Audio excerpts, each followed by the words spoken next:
All right, why don't we get started? So as I said, good afternoon. Thank you for joining us today for our seminar, Contractual Notice Requirements. Do you really need to follow them? This is the first webinar of our 2019 series, Construction Contracts, What Every Contractor and Subcontractor Should Know.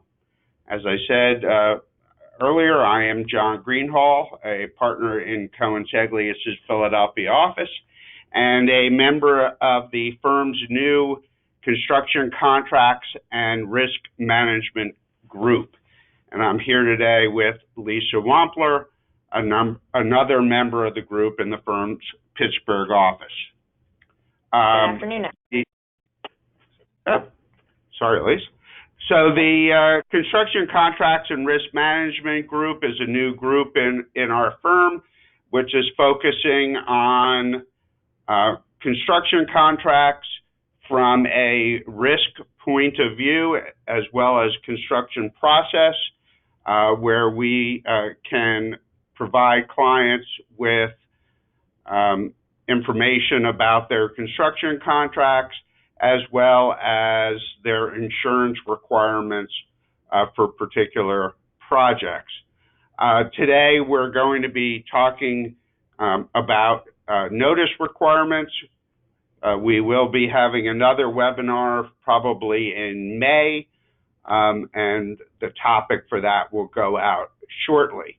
Should you have any questions during the program, there is a way to type them in, and we will try to respond to those as we go along today. If there are technical issues, as I see someone has already stated that there is, I will try and get my IT staff on that to see if they can fix it. And so please feel free to include those in the question area as well. With that, I'm going to start. These, as I said, are our two presenters, me and Ms. Wampler. And with that, I'm going to turn it over to Lisa. Good afternoon, everyone. So what are John and I really going to be talking to you about today?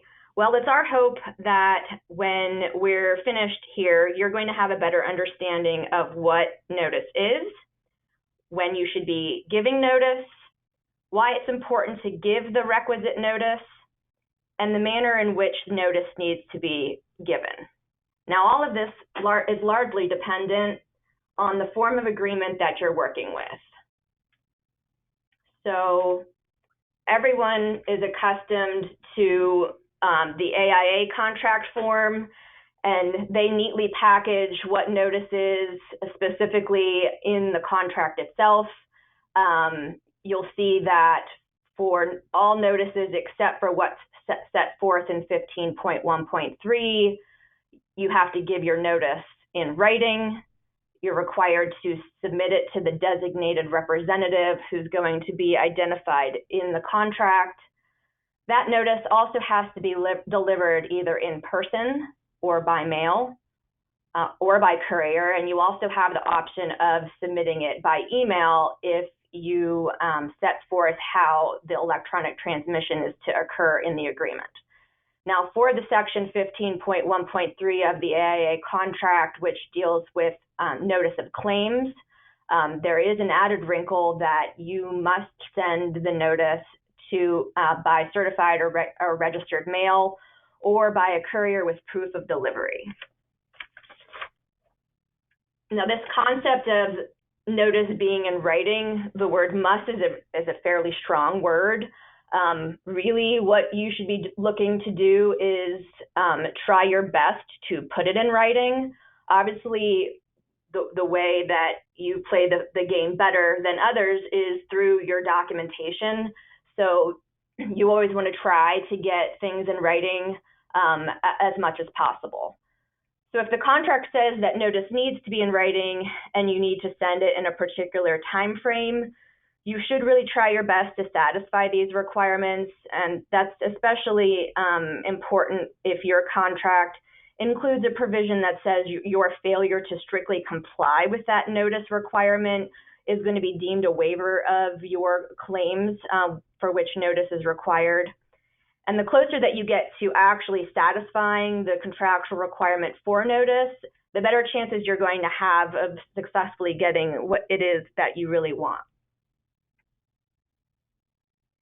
Now, just to go through some examples of where there are notice requirements in the AIA contract, under 3.2.2, you're required to give prompt notice of any errors, inconsistencies, or omissions that you discover or are made known to you during the course of construction.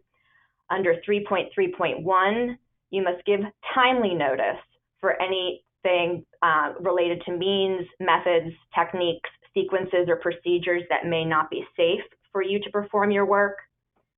Under 3.7.4, which deals with concealed or unknown conditions, the AIA form of agreement requires that you give notice of those unforeseen site conditions or other conditions within 14 days of when you discovered the conditions. Under 7.4, that deals with notice for minor changes in the work that are going to cost you time or money. That notice has to be provided before you even commence the work in order for you to be entitled to an additional extension of time or money for that. With respect to suspension of work for failure of payment, under 9.7, that notice needs to be provided within 7 days of their failure to pay. For 10.2.8, you have 21 days to provide notice of an injury or damage to person or property. And for 10.3.1, which deals with the discovery of hazardous materials or substances, that notice has to be given pretty much immediately upon recognizing that the condition is present. Hey, Lise, go back to the last slide for 1 second. Sure. So, the idea here is that in your contract, the number of different events that lead to the requirement of notice is significant. This is only an example of about 8 of them, 7 or 8 of them. And as you can see, they're all over the place. 7 days, 14 days, promptly. And by the way, there are no definitions in the contract as to what is promptly or what is timely. So these are things that everybody needs to know at the beginning of the job, and make sure that the people that are on the ground, boots on the ground, need to know when these things happen, that some type of notice needs to be given to somebody. All right, Lisa. And of course, these are only the types of notice that are required in the AIA contract. You're going to see in other form agreements that contractors and owners use that these timeframes could vary widely, which is why, getting to John's point, we've created this checklist that your project managers can use pre-construction so that you can be diligent about knowing and complying with all of the various notice provisions that are in your subcontract. For instance, here on the second page, we have a place to identify who you must give notice to during the project, whether or not you got a copy of the contract with the owner, because you're going to find, as we discuss later, that sometimes the notice requirements in those form contracts tie you to the notice as a stub, tie you to the notice provisions that the CM or the GC own to the owner. Paragraph 19 here, we have A through E identifies notice requirements for time impacts, extra work, if the owner, CM, or GC is in breach, what the notice requirements are for a claim in general. And then item 20, whether or not during your negotiation of the contract, you have requested that the time requirements be extended for any reason.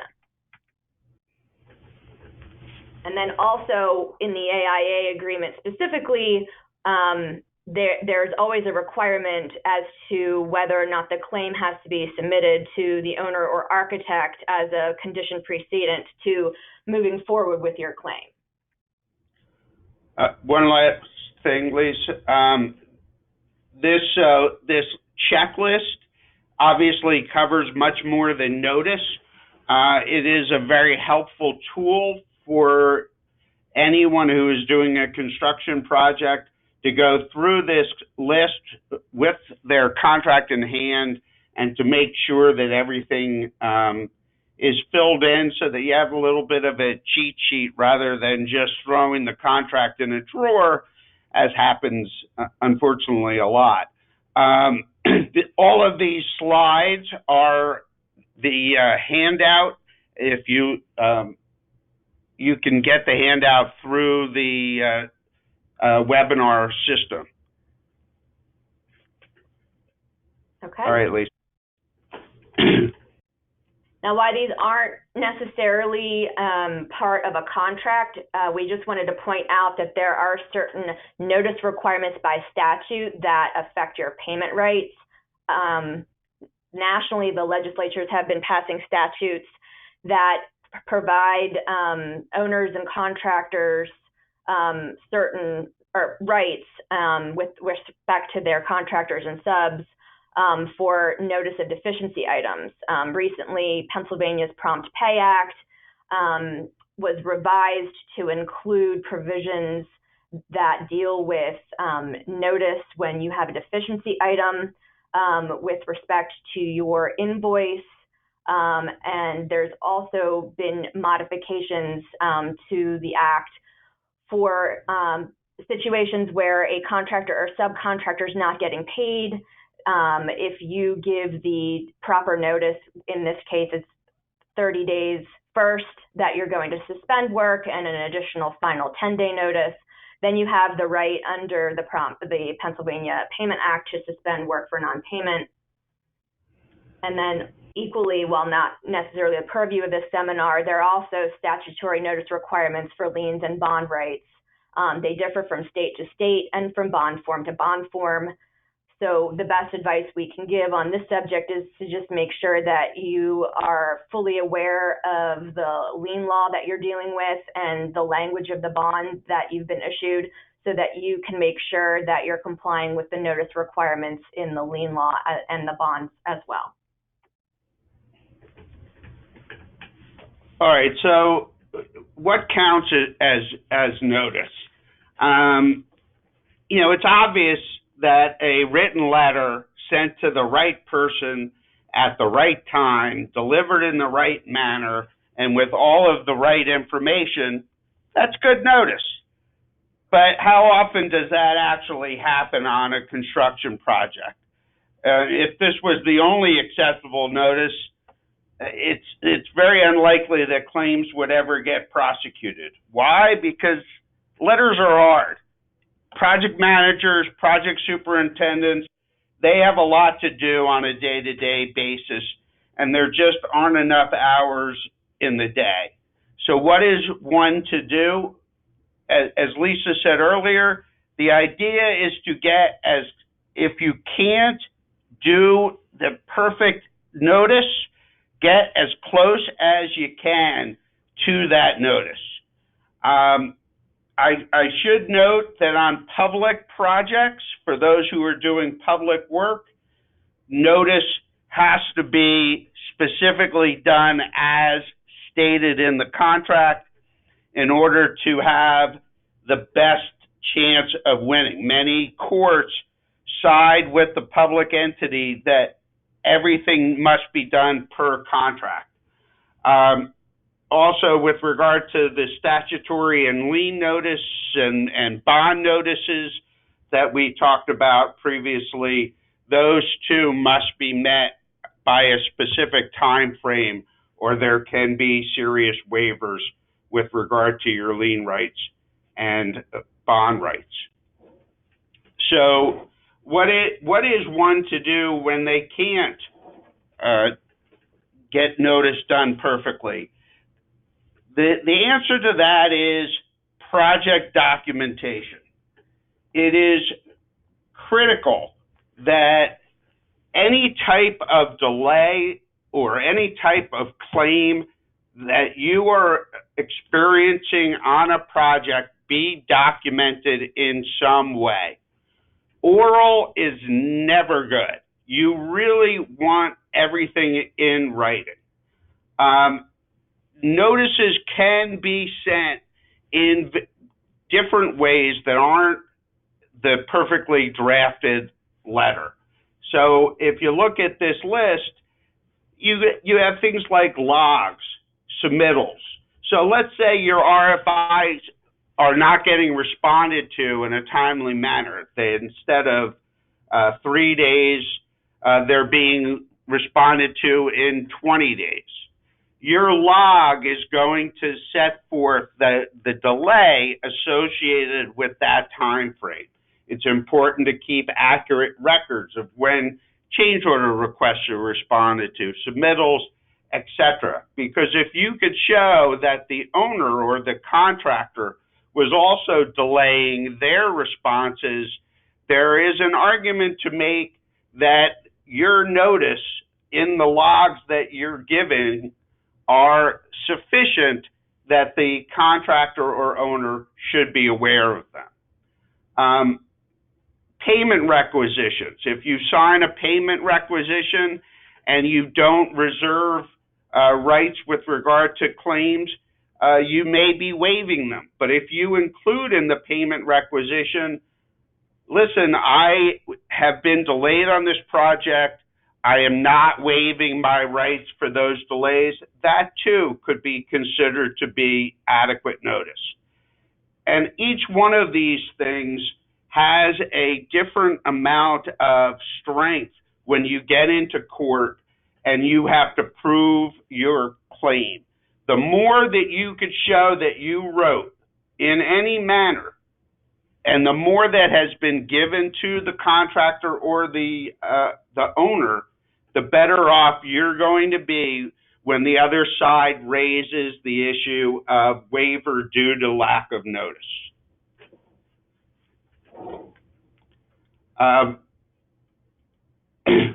So let's talk about correspondence, which obviously is the best form of notice. On every project, you should try to keep your correspondence as separate as possible from other projects. Maintain a correspondence log for that particular project. And this goes for email as well. In the email, in the title block or the subject of every email, put the name of the project. Put your project number. Make sure that everybody who is working on that project follows the same process, because by doing that, you're making it easier to find that email through a search, which allows you to be able to show that there was constant notice being sent by email. The other thing is, if you're getting letters in, date stamp those so that you could show when they've been received. I've been in cases where the other side has given us documents that have dates that we know are wrong, but we did not have a date stamp saying when we received it, and as a result, a court is going to look at the date of the letter, not the date you received it. So having a date stamp on all incoming documents is very important. Also, remember when you're writing a letter or an email that the other side cannot hear your inflection or your tone. So always try to be as professional as you can be. There is not any need to be adversarial, especially in early notices. but to be an advocate for your position. If you are being delayed, or if you have an extra, explain why in the letter, even though the person knows 100% what is going on in your opinion. The reason why you want to have the explanation is it reads much easier when you are trying to explain to a mediator or arbitrator or judge what it is that you were discussing in that particular email or letter. So support your position with the facts. Also, I like to give a time frame in my notices as to when the contractor or the owner should respond. This gives them a window of opportunity to react to the problem, and at the same time takes away the argument that they were not given sufficient time to react and not be prejudiced by a late notice. So, for example, if you had a claim for an extra and you waited until the end of the month to raise the issue when the item was going to be done at the beginning of the following month, you're not giving them a lot of opportunity to react to the problem. You should give somebody at least 3 to 5 business days on short-term issues to give them the opportunity to react. That way they can't say that they were prejudiced due to the late notice. The other thing is, as Lisa said earlier, construction can be a game. And he who plays better, as my partner Roy Cohen likes to say, is going to be the winner. So the more documentation that you have, the better off you're going to be when you're in front of a court or arbitrator. So answer every letter or email that you can, even if the last item is, all right, so we're going to agree to disagree. You need to make sure that your notice is the item that last capsulizes what the issue is. Don't let inaccurate information go unchallenged. Also, if you're still using faxes, make sure that you have transmittals that show when that fax was sent. I've had cases that actually turned on the question of when a fax was signed. The person was actually doctoring up the fax transmittals and trying to pretend that a fax was sent at a particular time. So luckily in that case, my client had a date stamp on when the fax came in and was able to prove that their fax machine kept accurate information, and we were able to prove that that fax was not sent when the defendant said it was going to be sent.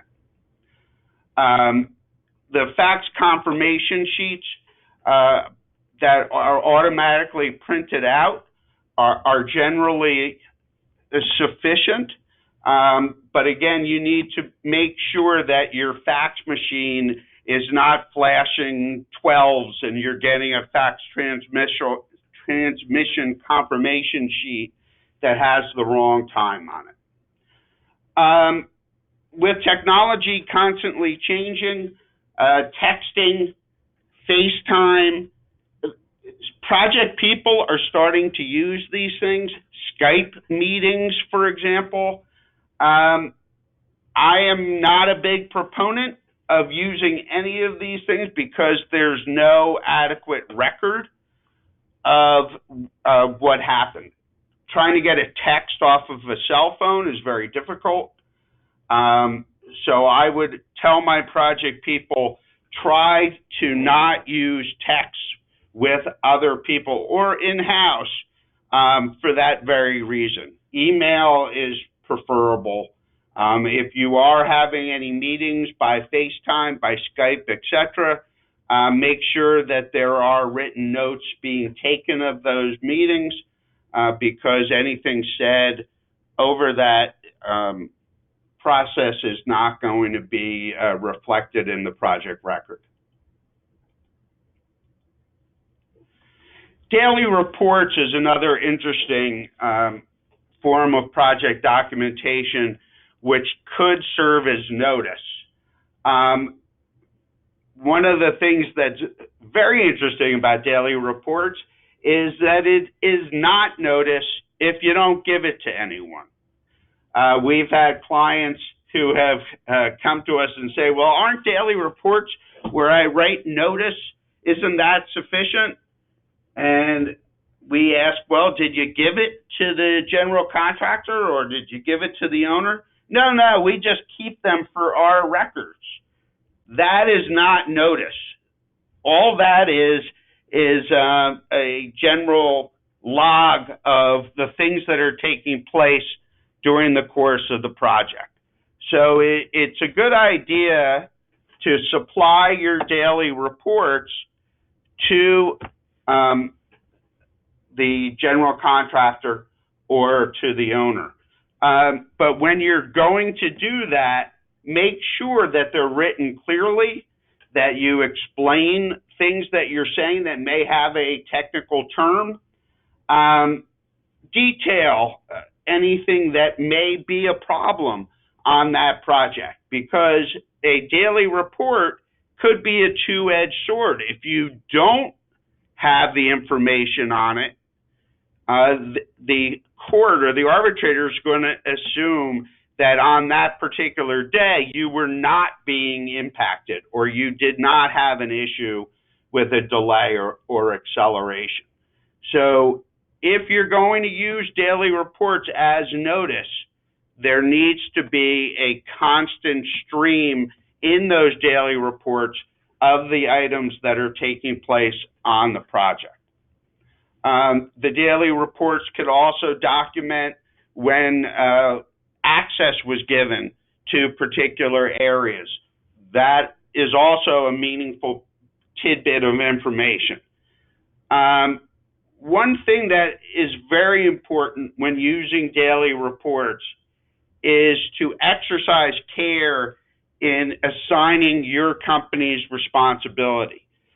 We have had clients who, when they produce their daily reports, the daily reports are saying only bad things about the client's own company.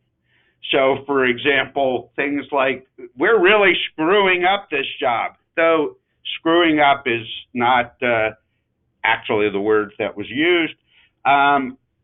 When you're saying things like that, you need to assume that a court is going to read this at some point in the future. So it is important to train your project people who are doing daily reports or even project superintendent logs, the green books that they carry around, that those items be written in such a way that if somebody else was reading it, you or your company would not be embarrassed. So let me give you some examples. Here is a daily report form from an older project. As you can see, there's a lot to fill in. And in here, you're listing delays, you're listing the work that you're performing, etc. What we have found is that a lot of project managers don't like to fill in a form such as this. So we have come up with a daily log that is a little bit more of a check it and fill in as opposed to answering lots of questions. So you could use this daily log with your particular projects. As you go through it, you could see the number of laborers, whether you're being impacted by adverse weather. Is your work being delayed, yes or no? Did you send notice? And as these things are being turned in to your home office, the person at the home office can look at it quickly and make a decision as to whether or not a notice should be sent to the other side. This includes things like extensions of time and any other impacts. As you get used to this daily report, it can be a very easy form to use. We actually recommend that you just create this form in a pull-off sheet where it creates 3 different versions of it, and one form can go to the general contractor or owner, the other could go to the home office, and the third could sit at the project site in the trailer. One other item that is excellent notice are your meeting minutes. But the meeting minutes only count as notice if they're in writing and if they're accurate. So what we see very often is if you're dealing with an architect who is keeping the meeting minutes, or a party other than yourself keeping the meeting minutes, they tend to include the information that they want to include. So if you raise an issue of lack of access or an extra or a delay or whatever it would be that you wanted to send notice on, and it is not contained in those meeting minutes, that a letter needs to be sent immediately to correct the meeting minute. So you need to get those meeting minutes, and rather than just putting them into a log, you need to review those meeting minutes with the people from your company who were in attendance and review them for accuracy. You'll see at almost every meeting minute at the end, it says, if this meeting minute is not accurate, you have to notify us in writing within X number of days, usually 3. Do that religiously. Supplement your meeting minutes immediately so that they accurately reflect what happened at that meeting. They may write back to you saying, no, the meeting minutes stand.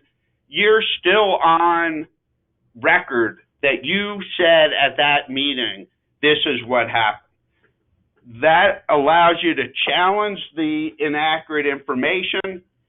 There's a notice written, it's in writing, you're ahead of the game.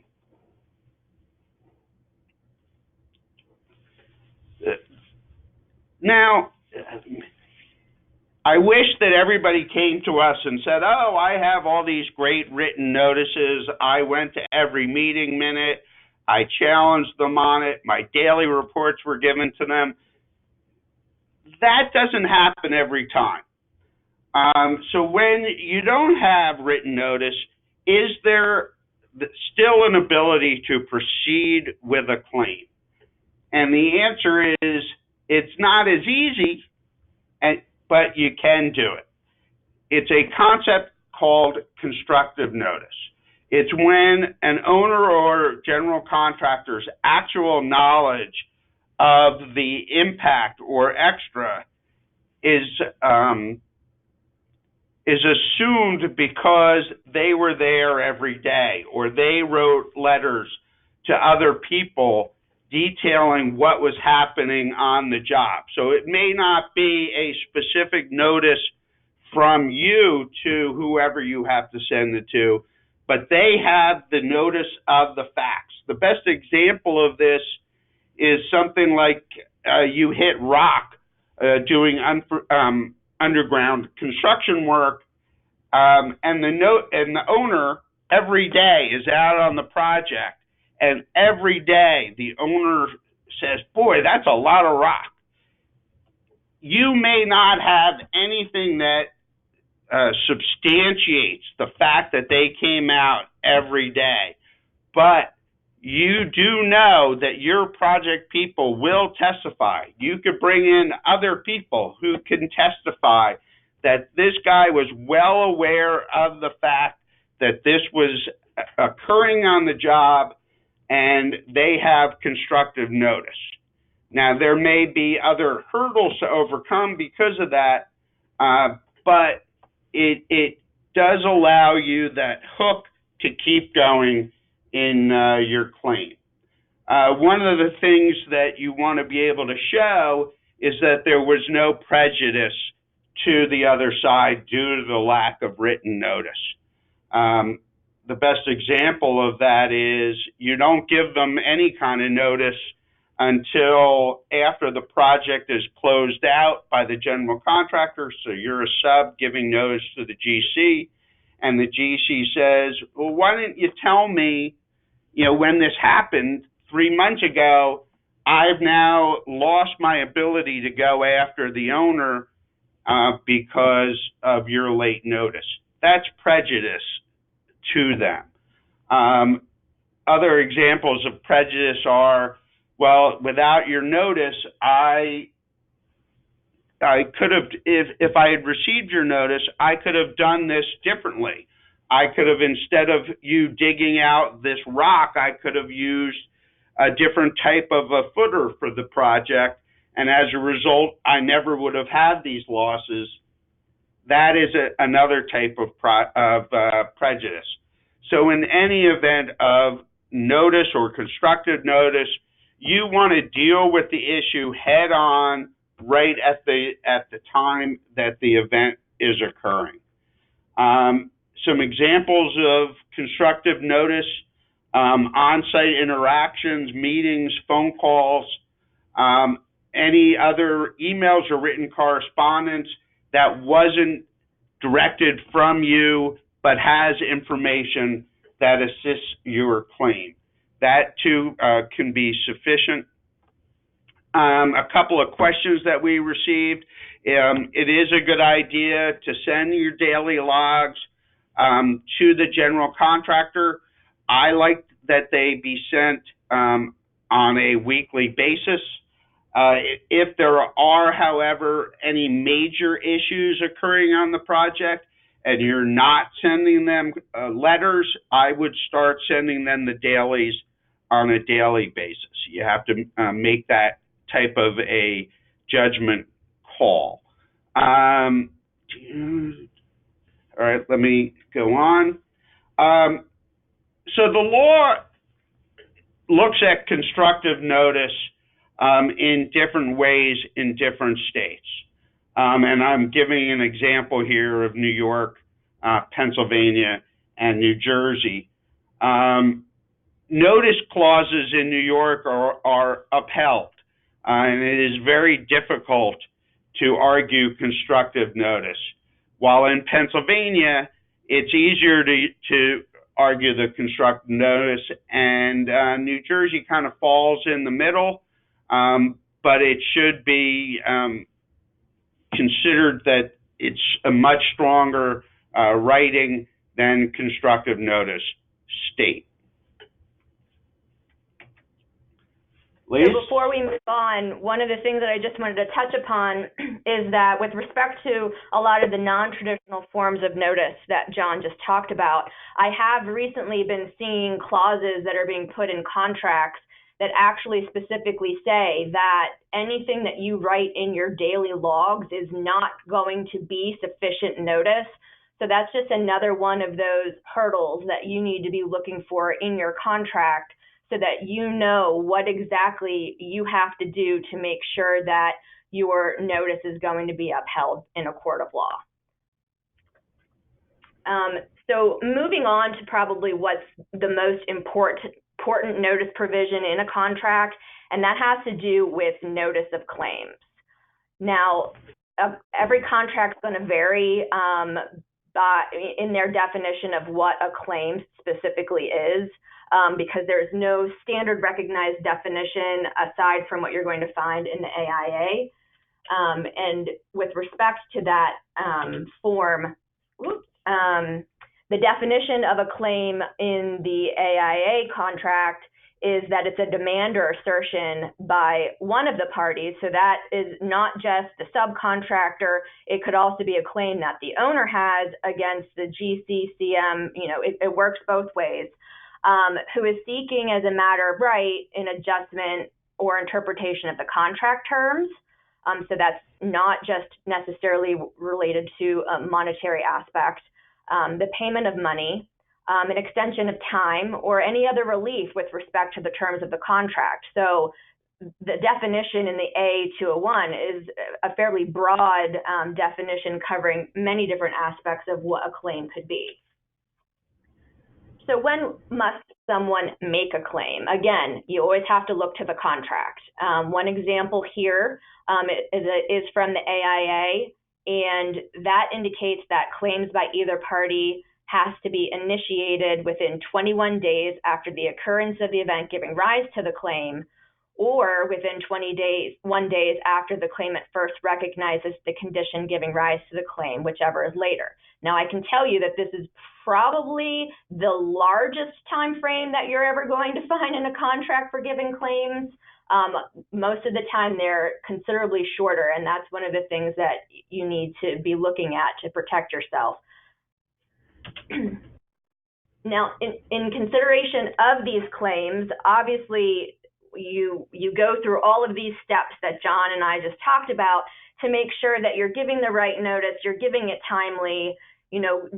Complying with those provisions are essential.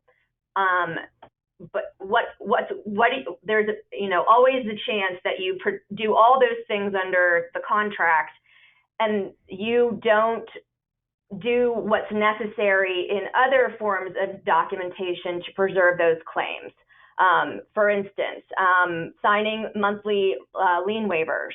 Oftentimes there's language in those releases that say that you're giving up your claims, even if you've identified them throughout. So it's very important that you read the language closely in your monthly releases and that you modify them to preserve your rights to make claims for everything that you've put them on notice of throughout the course of the project. And again, if you're not timely asserting your claims, you do have the potential for waiving or releasing those claims because your contract has the language that you're required to follow.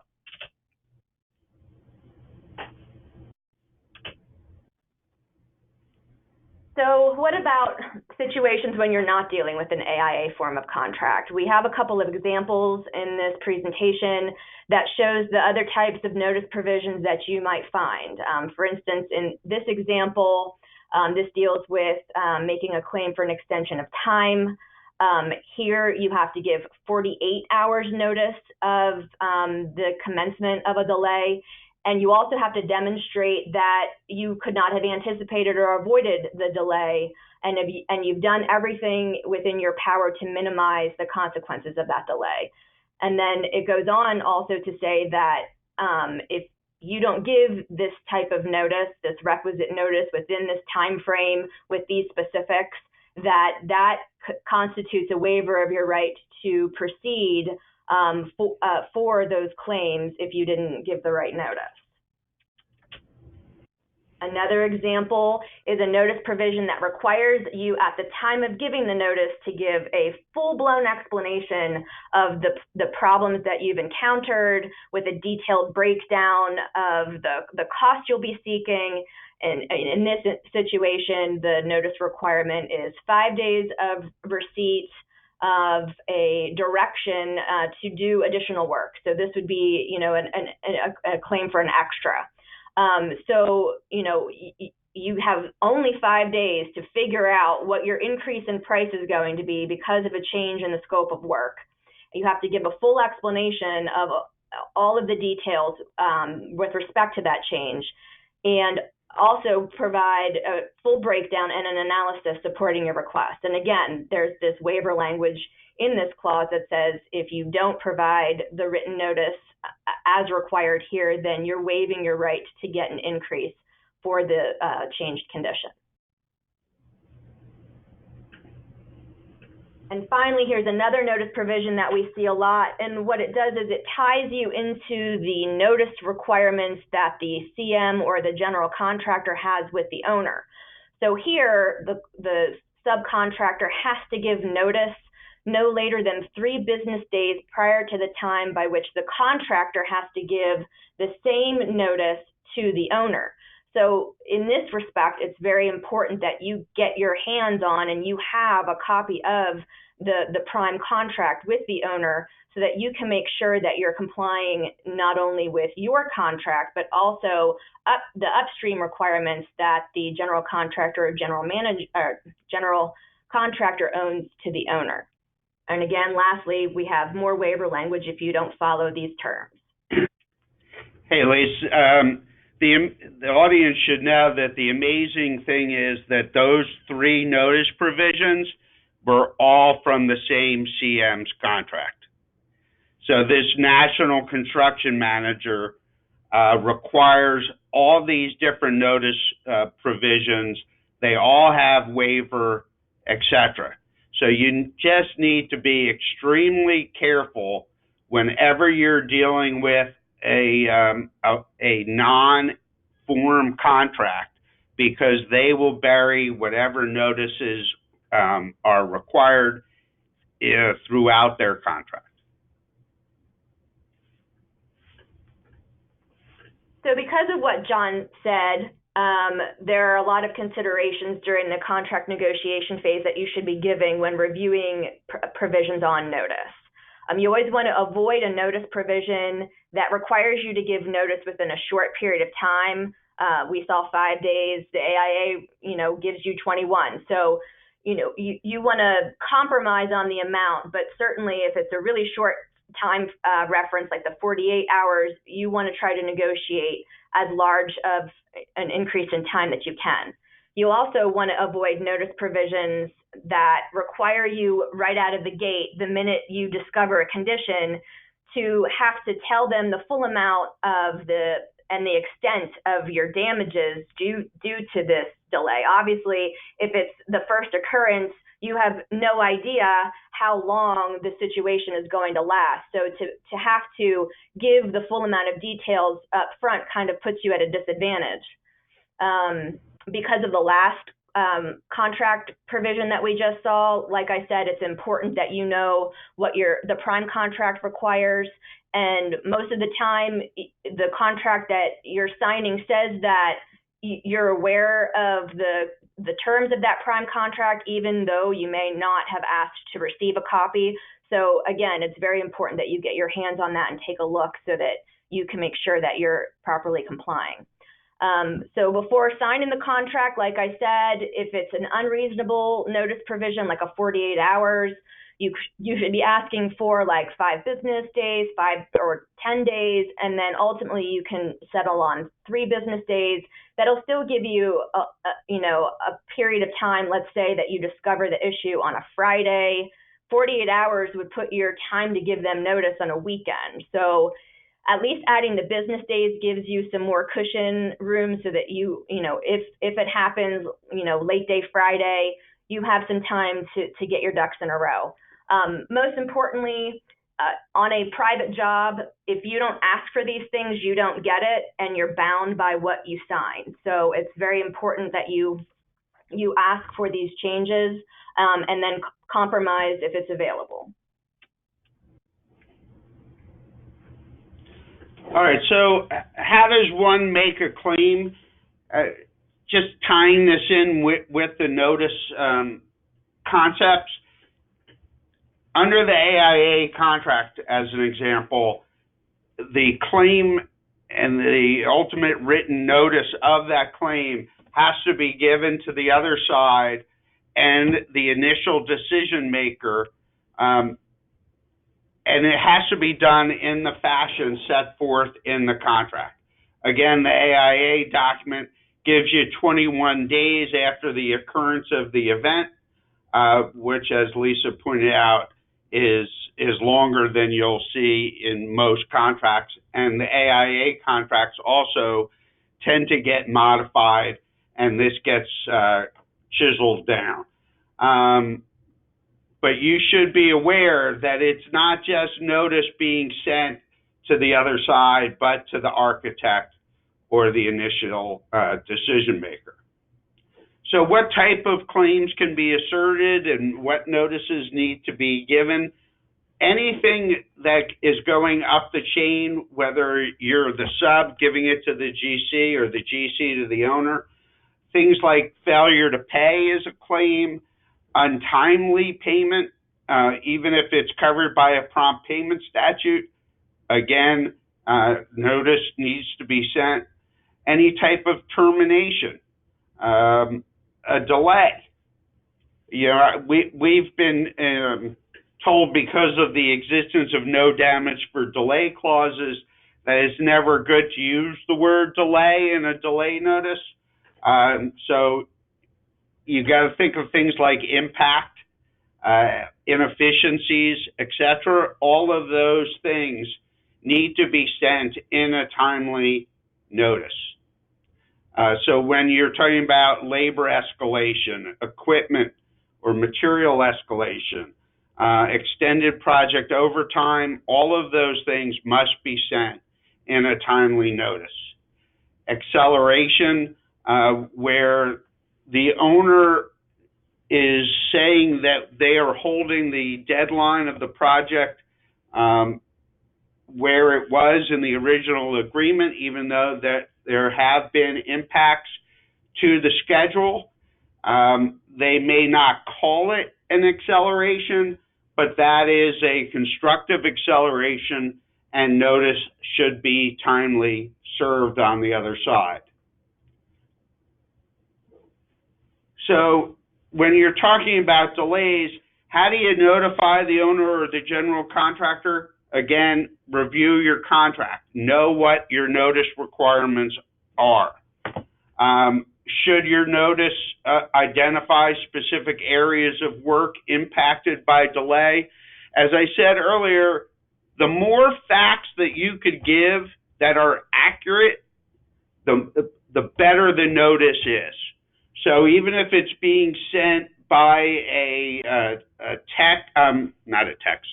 by an email, you should be as specific as you can in that email as to what is being impacted, what the delay is. Should your notice identify the manner in which you are being damaged by delay? Lisa, did you want to answer that one? Should your notice identify the manner in which you are being, I'm sorry, which one were you on? Should your notice identify? The manner in which you're being damaged by delay. So you absolutely should give as much specifics as you possibly can as to how you're being delayed. We have had a couple questions about lien releases, and how to preserve your claims. There are situations where, you put the language on there that says, I'm not waiving any of my claims under this lien release. And obviously, we have had situations where GCs are going to contest the language that you put on it and refuse to pay. So one of the things that we recommend is sending a contemporaneous letter that goes along with the lien release saying, you've asked me to remove this language, but I need you to make you aware that I'm not, by signing my lien waiver here, I'm not giving up my claim. So that's the ways of getting around a GC refusing to accept a modified lien release. All right, so a couple of examples of notices of delay. Here is one that we have used successfully. As you can see in the middle of the letter is a giant blank where you basically list what is impacting your work. This notice is being sent without knowing what all of the cost consequences are, and it specifically says that. We do not know what the cost consequences are. and once we know, we will tell you. Here's one with a little more specifics. Again, if you know what the specifics are, here the job is a certain number of weeks behind schedule. Our job was supposed to last this long. It's not going to last that long. It's going to last longer. So we ask for an extension of time and raise issues of constructive acceleration if they don't give you that extension of time, and also detail what that increased cost is going to be. So you need to look at what the contract requires with regard to delay notice. And while every contract has a certain period of time, whether it's 3 days, 5 days, or 21 days like the AIA, we recommend that on projects of any length, that if there is an impact on a project, that impact be notice of that impact be sent to the other side at least every month. So how do you do that to make sure that the proper notices are being sent?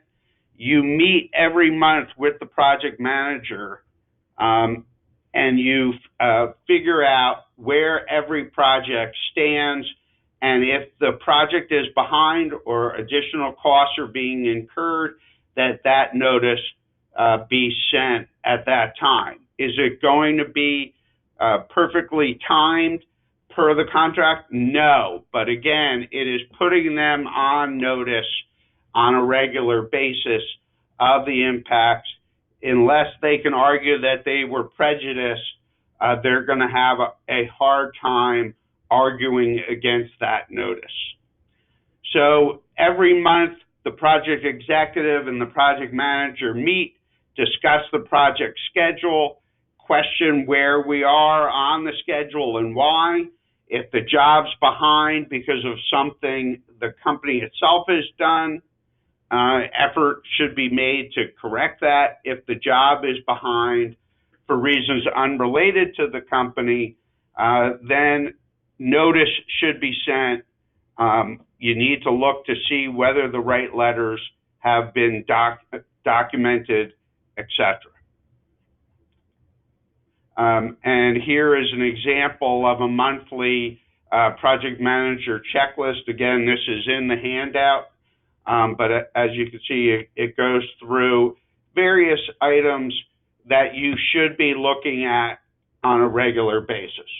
So, for example, are we receiving schedule updates from the GC? Is the schedule behind, etc.? And this changes whether you're a sub or a general contractor, but the concepts are all the same. You want to know on a regular basis, are you behind, and what are you doing about it? So these are some various items. Lise, why don't you go with the summary? Sure. So what are some of the takeaways for you today? Basically, what is notice for? It's for all claims and issues. It could be for extras, delay conditions, the need for payment. You always need to know what your contract requires. As we've shown you, the AIA form has various provisions, but when you get into form contracts, you're going to see that they vary greatly. You should always make sure to avoid and try to negotiate any notice provisions that require notice within a short period of time, and also those provisions that require you to identify the full amount and scope of your damages because of the need for the notice. You should always get your hands on the prime contract because you're bound by those terms, so you need to know what the prime contract requires for notice downstream.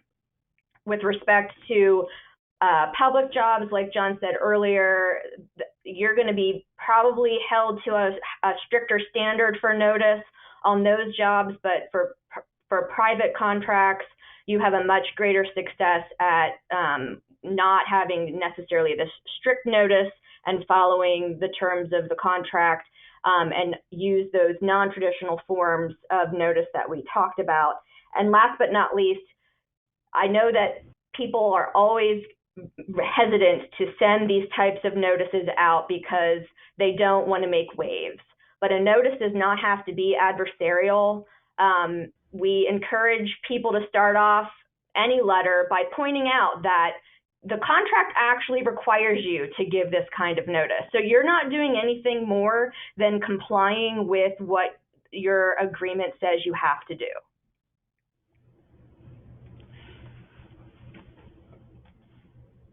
All right, so that's the end of our webinar, and I want to thank you for joining us, and I hope that you found the information beneficial.